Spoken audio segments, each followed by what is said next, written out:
गुरुदेव, जैसे कल आपके परसों आपके सत्संग में सुना था कि कृष्ण जी जो भी करते हैं, तो गोवर्धन की मैं परिक्रमा दे रहा था।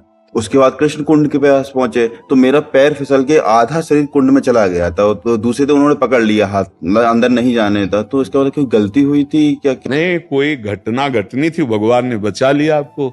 एक घटना जैसे जो मृत्यु जनित होनी थी वो इतने में बचा लिया। हाँ, बहुत कृपा। अगर यहाँ कहीं कोई चोट लग जाए तो समझो बहुत बड़ा कोई अपराध था और उसको इतने में क्षमापन भगवान ने कर दिया। इसमें गलती नहीं मानी जाती, इसमें भारी प्रारब्ध का संयोग होना था कि आपको मानो डूब के मरना था, तो भगवान ने आपको इस घटना में, क्योंकि आप परिक्रमा लगा रहे हैं, आप ब्रजधाम में हैं, आपको बचा। अच्छा, मान लो आप डूब जाते हो तो आपको भगवत प्राप्ति हो जाती है।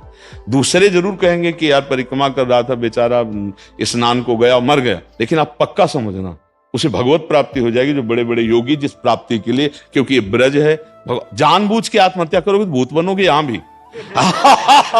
आग भैया, बाबा ने कह दिया तो बोले वो ऐसे ही उबे है संसार से, नहीं भूत बनोगे। हाँ, ये स्वाभाविक घटना की बात कर रहे हैं कि अगर ऐसा कभी मान लो ऐसा, अब वो समझ में तभी आएगा जब हम किसी सत्य वस्तु को अपनाएं, सत्य वस्तु को जाने। नहीं तो लगेगा कि अब समय ज्यादा नहीं। इसलिए दो मित्र थे, एक मित्र गलत मार्ग में चला गया, एक अच्छे मार्ग में, रोज गंगा नहाना, नाम जप करना। ऐसा जब दोनों मित्रों का मिलान हुआ, वो वैश्यागमन करना, शराब पीना, ऐसा, तो वो बूट पहने अच्छे से और वो नंगे पैर गंगा स्नान करे। तो जो गंगा स्नान करता था उसके इतना बड़ा खजूर का कांटा लगा। खजूर समझते हैं ना, बड़ा कांटा होता है। पार कर गया, वो बैठ गया, राम राम राम राम ऐसे कह के।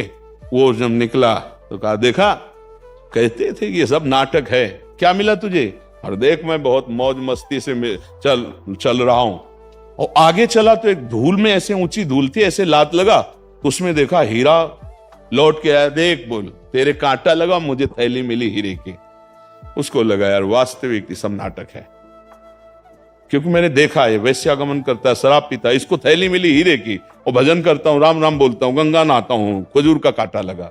तो जब किसी भक्त को संशय होता तो भगवान किसी न किसी रूप में आके संशय निवारण करते हैं। तो एक वृद्ध के रूप में भगवान आया, बोले अरे बेटा कांटा लग गया क्या?